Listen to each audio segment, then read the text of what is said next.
नमस्कार साथियों, मैं जितेंद्र त्यागी एक बार फिर से स्वागत करता हूं आपका आपके अपने YouTube चैनल सक्सेस पॉइंट पर। दोस्तों, कुछ विद्यार्थियों की मांग पर मैं माध्यमिक शिक्षा board Rajasthan, Uttar Pradesh, Madhya Pradesh, NCERT board एवं CBSE बोर्ड की पाठ्यक्रम की पुस्तकों के अभ्यास प्रश्नमाला को सॉल्व करवाने की भरपूर कोशिश करूंगा। मेरे पिछले प्रयासों को आपके द्वारा काफ़ी सराहा गया। मुझे आपके द्वारा जो प्यार, स्नेह एवं मार्गदर्शन प्राप्त हुआ, मैं दिल से अभिनंदन करता हूं और साथ ही आशा करता हूं कि आपका मार्गदर्शन सदैव मुझे प्राप्त होता रहेगा।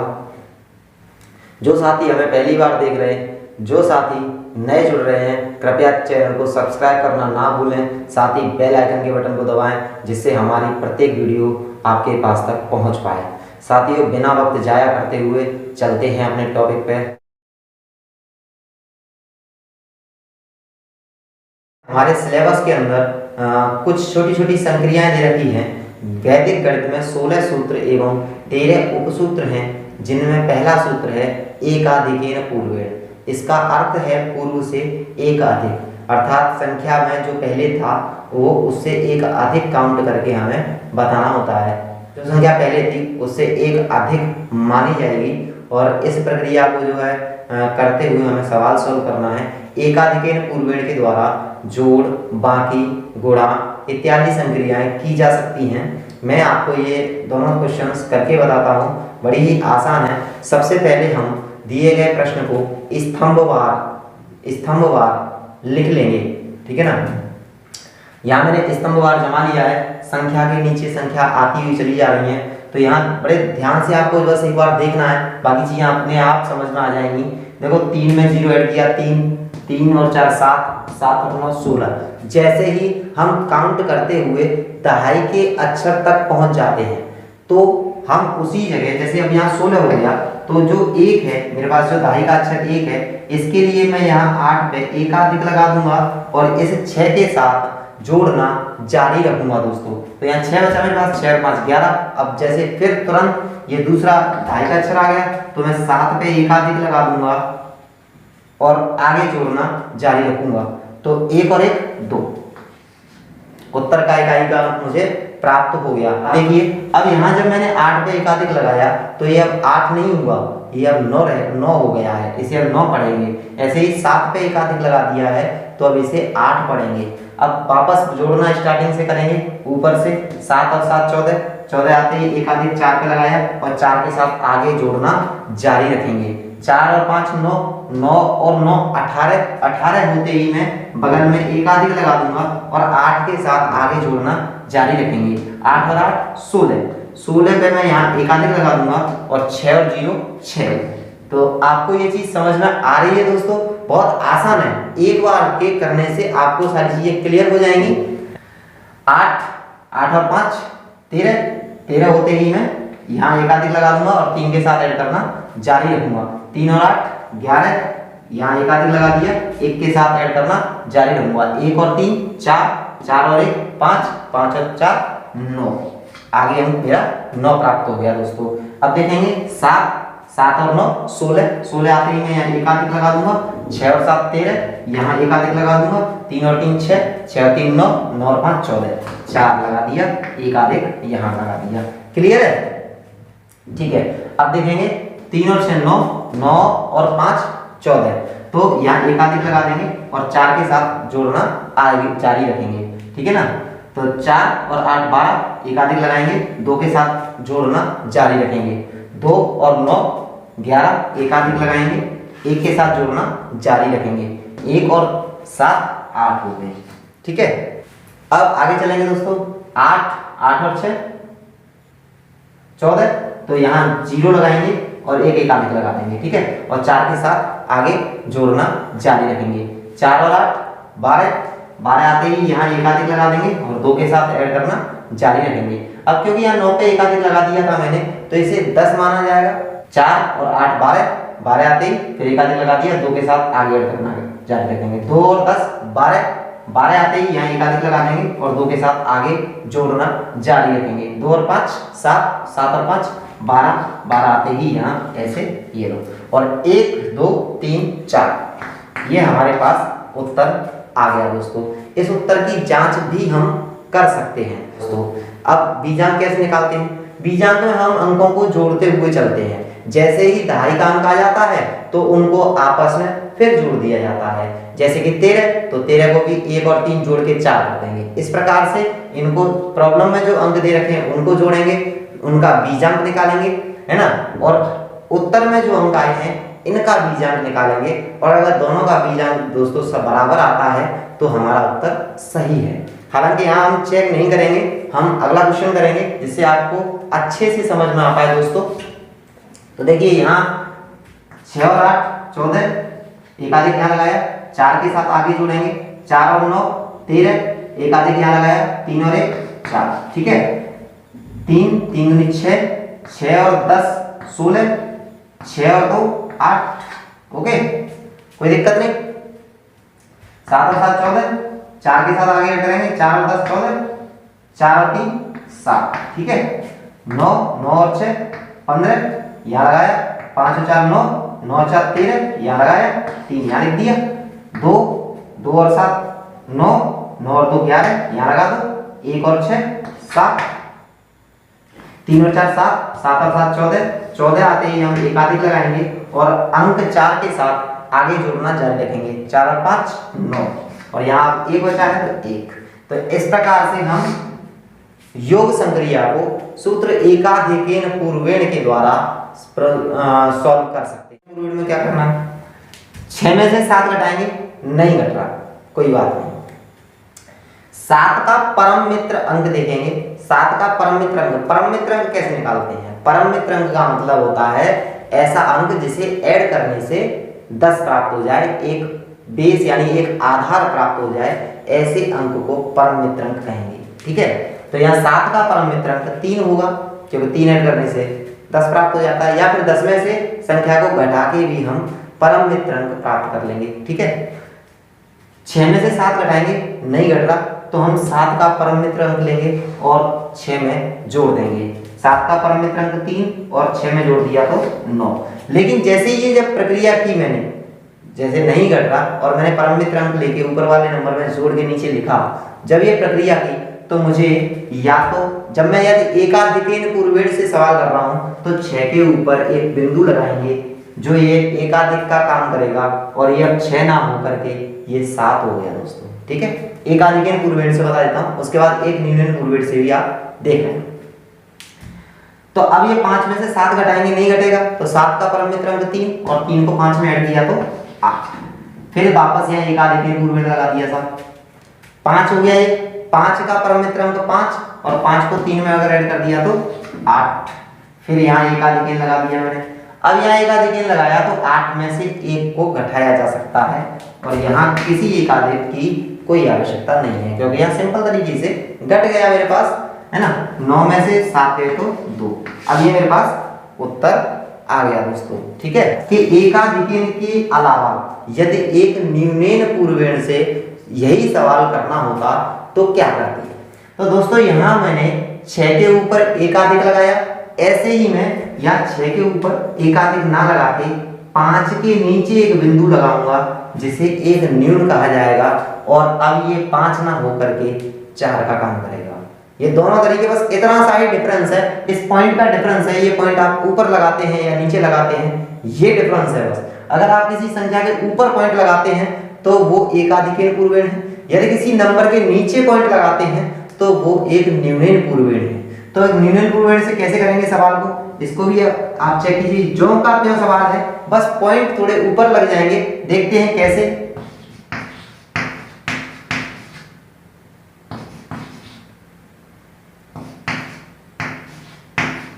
अब देखिए 6 में से 7 घटाएंगे, नहीं घटा, कोई बात नहीं। 7 का परम मित्र अंक 3 और 3 को 6 में जोड़ दिया 9।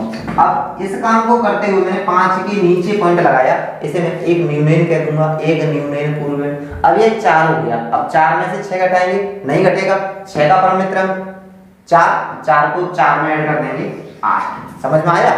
अब ये काम करते हुए मैंने फिर एक न्यूमेन लगा दिया और ये अब 3 नहीं है, अब ये 2 है। तो यहाँ 2 में से 4 घटाएंगे, नहीं घटेगा। 4 का परम मित्रांक 6 और 6 को 2 में ऐड कर दिया तो 8। फिर यहाँ एक न्यूमेन लगा दिया, ठीक है। अब ये 7 हो गया, 7 में से 0 घटाएंगे तो 7 और 9 में से 7 है तो 2। क्लियर। ऐसे एक न्यूमेन और एक एकाधिकेन पूर्वेण दोनों संक्रियाएं एक जैसी हैं, केवल पॉइंट ऊपर और पॉइंट नीचे लगाने का फर्क है। आपको ये छोटी छोटी चीजें समझनी है दोस्तों, ठीक है। अगर वीडियो आपको समझ में आ रहा है तो वीडियो को लाइक करें, कमेंट्स भी कर सकते हैं और सब्सक्राइब करना ना भूलें और साथ ही बेल आइकन के बटन को जरूर दबाइए, जिससे मेरे प्रत्येक वीडियो का नोटिफिकेशन आप तक पहुंच पाए और आप मेरी प्रत्येक वीडियो को देख पाए। पहला स्तंभ जो है उसमें बेस जो है 10 काम करेगा और दूसरा जो स्तंभ है उसमें बेस 6 काम करेगा दोस्तों।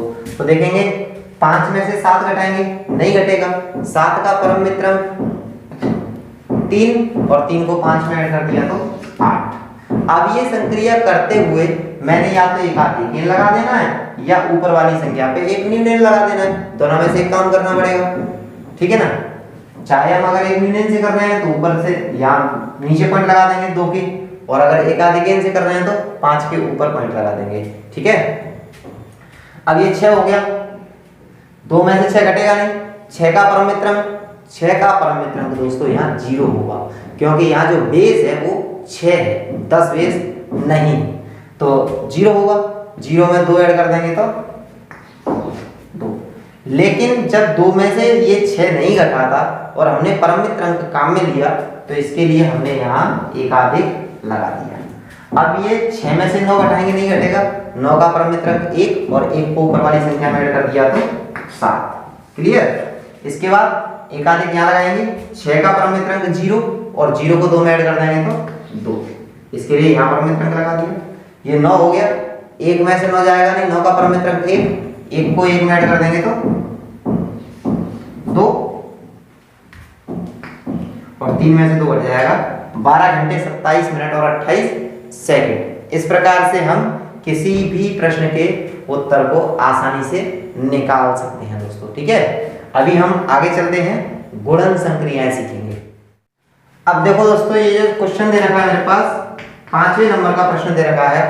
तो यहाँ मुझे एकाधिकेन पूर्वेण के द्वारा दी गई संख्याओं का गुणा करना है। जब भी हम एकाधिकेन पूर्वेण से गुणा करते हैं तो वहां 2 शर्तों का ध्यान रखना होता है। नंबर 1, चरम अंकों का योगफल 1, 10, 1000 इत्यादि इस प्रकार होना चाहिए। चरम अंक हमारे पास ये है, इकाई अंक भी हो सकता है चरम अंक, इकाई और दहाई दोनों अंक मिलकर भी चरम अंक हो सकते हैं, ये हमें समझ के निकालना है ना।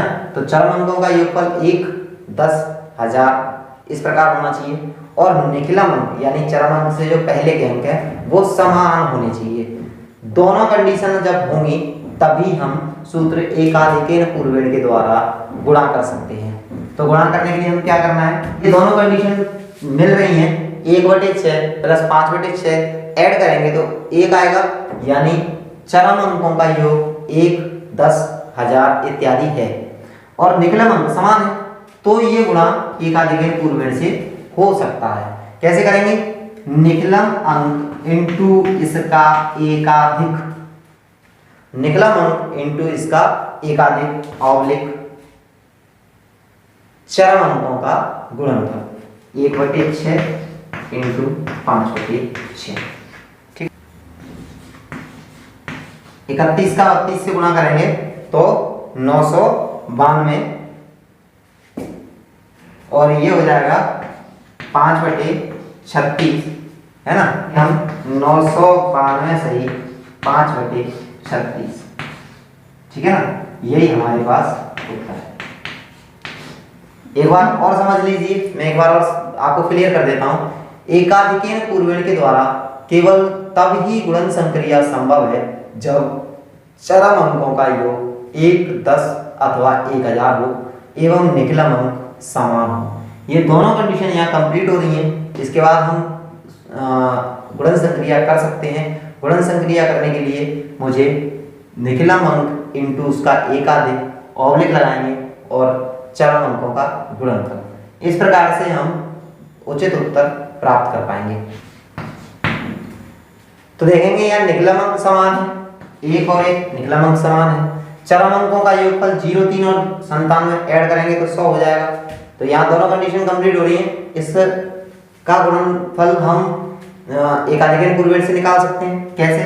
निकलम अंक इंटू इसका एकाधिक और चरम अंकों का गुणनफल, ठीक है ना।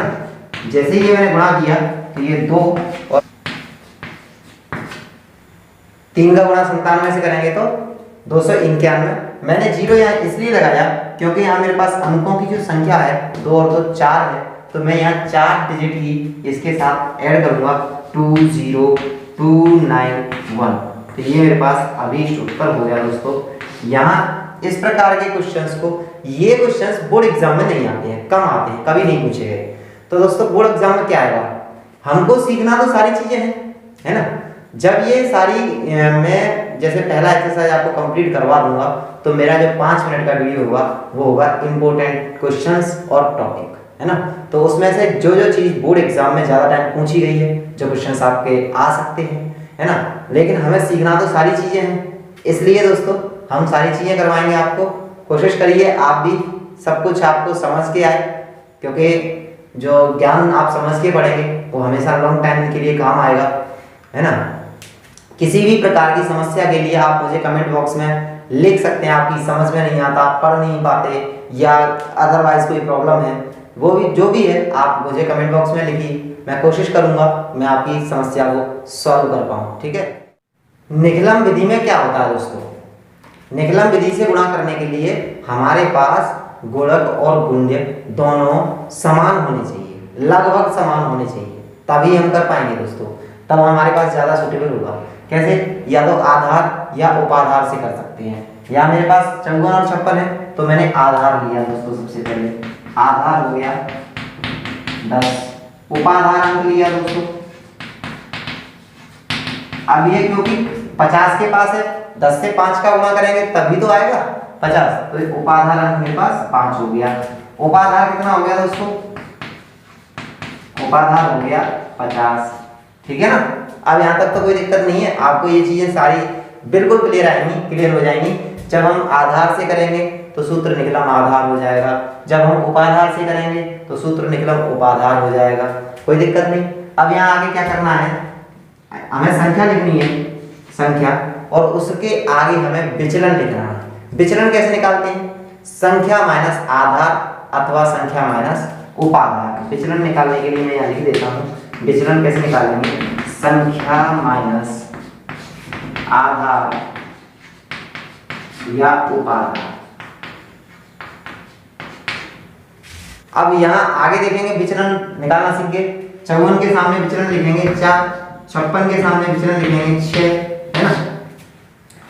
अब यहाँ मेरे पास उपाधार अंक, अगर आधार से काम चल रहा है तो आधार के हिसाब से करेंगे क्वेश्चन, और जब उपाधार से काम चल रहा है तो उपाधार अंक लिखेंगे सबसे पहले यहाँ, ठीक है ना। इनमें से कोई सी भी एक संख्या ले लेंगे और दूसरी का विचलन ऐड कर देंगे, संख्या प्लस दूसरी संख्या का विचलन। उपाधार अंक आ गया मेरे पास, फिर कोई संख्या और दूसरी संख्या का विचलन। जैसे मैंने 54 लिया तो 54 में 6 ऐड कर देंगे, यदि हम 6 लेंगे तो 4 ऐड कर देंगे। ये चीज समझ में आ गई? तो मैंने यहाँ सीधा सीधा लिख दिया 54 प्लस 6, आपको समझ में भी आएगा 54 प्लस 6, ठीक है। ऑब्लिक लगाएंगे, विचलनों का गुणनफल 4 × 6, क्लियर। अब यहाँ मेरे पास देखिए आधार में कितने जीरो हैं? 1, तो ये भी काम आएगा दोस्तों। 6 से ये 60 हो जाएंगे, 60 का गुणा 5 से किया 300, है ना, और ये 24, 6 × 24। अब अपने पास उत्तर क्या होगा?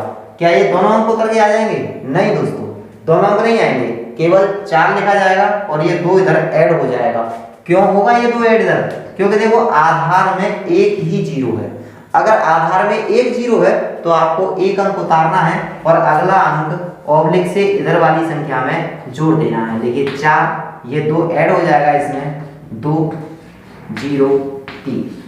बोलो क्लियर है? ये सारी चीजें बिल्कुल क्लियर है, बहुत आसान है, कोई दिक्कत नहीं है। अब मैं 1-2 क्वेश्चन छोड़ देता हूं इसमें से, क्योंकि आप स्वयं भी कर लेंगे, आपको कोई दिक्कत नहीं आएगी। तो साथियों, एक न्यूनन पूर्वेण के द्वारा केवल उन्हीं संख्याओं का गुणा संभव है जिनके गुणक अथवा गुण्यक दोनों में से किसी एक पक्ष में केवल 9 का ही अंक हो। 9, 99, 999, 9999, इस प्रकार कोई सी भी संख्या हो, केवल 9 का अक्षर प्रयुक्त हो। तो यहाँ हम कैसे करेंगे, 137 माइनस 1 और ये जो पक्ष है इसमें से 136 जो यहाँ आंसर आएगा अपने पास घटाने के बाद वो घटा देंगे। ठीक है, तो 136 इसे इसमें से घटाएंगे 9863 और इसे जो कहते हैं लिख देंगे 1369863। यही अपने पास दोस्तों उत्तर हो गया। तो वैदिक गणित आपने देखा बहुत आसान, सटीक, कम समय में अपने उत्तर को निकालने में सक्षम है। तो यहाँ ये संख्या है, इसको ऊर्ध्व त्रिज्याभ्याम विधि से सॉल्व करना है। तो दोस्तों हम क्या करेंगे, संख्या का पहला अक्षर लिखा 3, इसका भी पहला अक्षर 1, दोनों अक्षर लिख लेंगे 3 6, इसके भी दोनों अक्षर 1 4, तीनों अक्षर लिख लेंगे 3 6 2 1 4 3, अंतिम दो अक्षर लिख लेंगे 62, अंतिम दो अक्षर 3 43, अंतिम एक अक्षर 2 और 3। अब यहाँ क्या करेंगे दोस्तों, देखो ये एक और एक ही संख्या है तो इनका गुणा ऊर्ध्व होगा, ऊर्ध्व का मतलब ऊपर नीचे गुणा हो जाएगा तो 3 हो जाएगा। ठीक है, यहाँ इनका तृतीयक गुणा होगा दोस्तों, 4 3 12, 12 और 6 18। मैं इसको 12 + 6 लिख देता हूँ, आपकी समझ में आएगा। ठीक है, इसको देखो 2 + 3 × 9 + 6 × 24। ठीक है, इसको देखो 4 × 8 + 6 × 18। ठीक है, 3 × 6। अब क्या करेंगे, इनको जोड़ देंगे, 3 / 18 / 11 और 24 35, 18 और 8 26 और 6। तो दोस्तों यहाँ से मैं 6 लिख लूंगा और ये दूसरा 6 आ जाएगा। ये जो 2 है केवल एक अंक लिखना है, अगला अंक अगर है दाई वाली जो संख्या है उसको आगे ऐड कर देंगे तो 2 यहाँ ऐड हो जाएगा तो 7 हो जाएगा, ये 3 इधर ऐड हो जाएगा तो ये 21 होने के बाद 1 आ जाएगा और ये 2 इधर ऐड होगा तो 5। तो दोस्तों ये मेरे पास अभीष्ट उत्तर आ गया दोस्तों। ये 1-2 स्टेप करने होते हैं और अपने पास उत्तर आ जाता है। अलग अलग तरीके से अलग अलग संक्रियाएं करनी होती हैं दोस्तों। और यदि वीडियो आपको अच्छी लगी है, अगर आपकी वीडियो काम की है तो प्लीज़ लाइक शेयर कीजिए, चैनल को सब्सक्राइब करना ना भूलें। मैं आपके लिए ऐसे ही वीडियो लाता रहूँगा और तब तक के लिए जय हिंद जय भारत।